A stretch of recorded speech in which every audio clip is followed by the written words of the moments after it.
गांव में रमेश नाम का एक धनी सेठ रहता था, लेकिन उसकी कंजूसी इतनी कुख्यात थी कि लोग उसे मजाक में पैसे का पहरेदार कहते थे।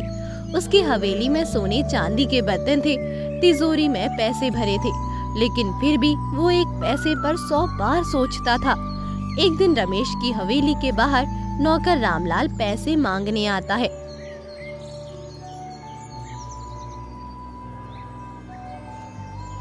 सेठ जी, कई महीने हो गए, मजदूरी नहीं मिली, घर में चूल्हे तक नहीं जले, बच्चे भूखे हैं, कुछ दे दीजिए। अरे हर बार पैसे पैसे की रट लगाए रहता है, देख नहीं रहा कितना व्यस्त हूँ, अगले हफ्ते आना, तब तक देखूंगा। सेठ जी, कम से कम आधे ही दे दीजिए। समझ में नहीं आता क्या? भाग यहाँ से, हर वक्त पैसे ही पैसे। रामलाल निराश होकर चला जाता है। रमेश अंदर जाकर कुर्सी पर बैठता है और नौकर से चाय मंगवाता है। चाय पीने ही वाला होता है कि उसमें मक्खी गिर जाती है। साले मेरी चाय खराब कर रहा है। रमेश मक्खी निकालकर फिर से चाय पीने लगता है। नौकर बगल में खड़ा ये सब देख रहा होता है। हद है, इतना पैसा होते हुए भी यह एक मक्खी मरी हुई चाय भी पी रहा है। मैं तो कभी ना पीऊं। आखिर इतना धन होने का क्या फायदा जब इंसान खुद के लिए भी ठीक से खर्च ना करे। तभी रमेश की पत्नी हेमलता वहाँ आ जाती है और ये सब देख लेती है। अरे ये क्या कर रही हो? मक्खी पड़ी है, मत पियो ये चाय। तुम्हें क्या लगता है पैसा कमाना कोई मजाक है? एक एक पैसे से मेहनत लगती है। यूं ही चीजें फेंकने लग जाऊं तो कहां से लाऊं इतना धन? कंजूसी की भी हद होती है। रमेश उसकी बात अनसुनी कर चाय खत्म करता है, फिर उठकर मन में सोचता है, चलो थोड़ा बाजार होकर आता हूँ। रमेश तैयार होकर हवेली से बाहर निकल जाता है। रमेश बाजार पहुँचता है। लोग उसे देखते ही कानाफूसी करने लगते हैं। देखो देखो, पैसे का पहरेदार आ गया, आज फिर सौदेबाजी करेगा। हाँ रे, सब्जी वाले की शामत आ गई। रमेश एक सब्जी वाले के पास जाता है। अरे बताओ, सबसे सस्ती सब्जी कौन सी है? सेठ जी, आलू अच्छे, टमाटर भी ताजा है। अरे रहने दो, वो दिखा जो कोने में रखी है, वो लौकी, टिंडा, बैगन सस्ती लग रही है। सेठ जी, ये थोड़ी पुरानी है, ताजी ले जाइए। बस बस, यही दे, जितनी सस्ती है सब डाल। थैली भरकर रमेश घर पहुंचता है। उसकी पत्नी सब्जी देख दंग रह जाती है। ये क्या उठा लाई हो? सारी सब्जी सड़ी गली है, इसमें से आधी तो फेंकनी पड़ेगी। अरे भाग्यवान देखो, बैगन यहाँ से भला है तो आधा काट दो, लौकी के टुकड़े कर लो, जो ठीक है वही बना लो, ऐसे ही बाकी सब्जियाँ भी काट काट कर बना लो।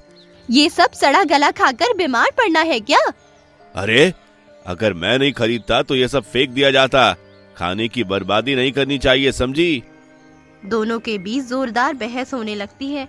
हेमलता झुंझलाकर सब्जियां देखती है और रमेश अपनी कंजूसी का ज्ञान देता रहता है। तभी दरवाजे पर दस्तक होती है।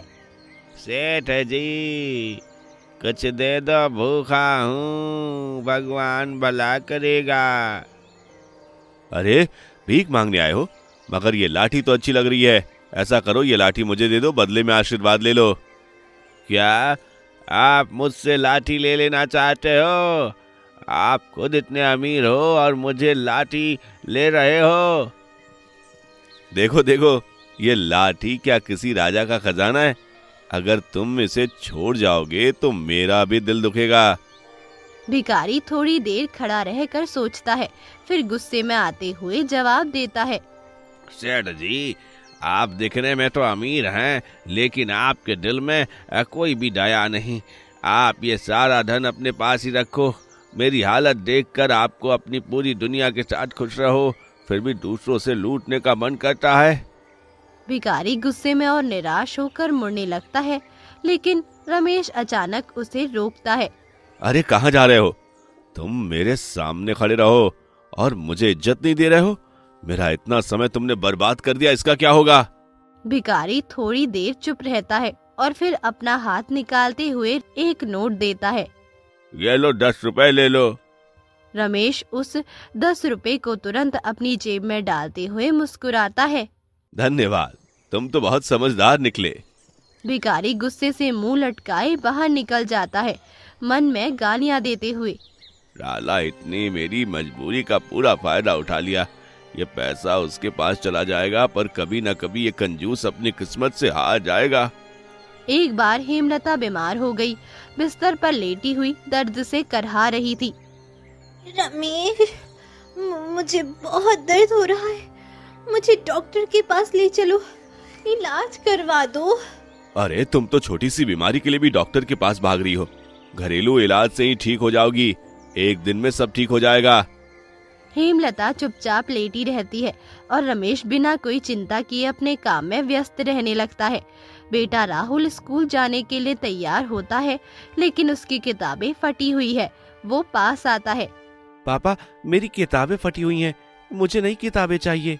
किताबें फटी हैं तो क्या हुआ, कुछ दिन और चल सकती हैं। स्कूल जाना है तो पढ़ाई करो, किताबों से क्या फर्क पड़ता है। लेकिन पापा, किताबें पढ़ने में मुश्किल हो रही हैं। सिर्फ किताबों से क्या होता है, ये किताबें अभी चल सकती हैं, नए खरीदने का कोई मतलब नहीं है। राहुल चुपचाप चला जाता है। तभी नौकर आते हैं गुस्से से। मालिक, हम दिन रात मेहनत करते हैं, लेकिन हमें ना तो ठीक से खाना मिलता है, ना हमारी पगार मिलती है। अब हम काम नहीं करेंगे। हम थक चुके हैं और हमारा हक हमें मिलना चाहिए। तुम लोग बिना काम के कुछ नहीं करते हो, मेहनत करो, पगार मिल जाएगी। रमेश की माँ पास आती है दुखी स्वर में। बेटा, धन कमाना और बचाना अच्छा है, लेकिन जब ये अपनों की जरूरतें ही पूरी ना हो सके तो इसका कोई मूल्य नहीं है। तुम्हारी कंजूसी से सभी तुमसे दूर हो जाएंगे और तुम्हें अकेला छोड़ देंगे। माँ, आप क्या जाने, इस कंजूसी से ही तो घर चल रहा है।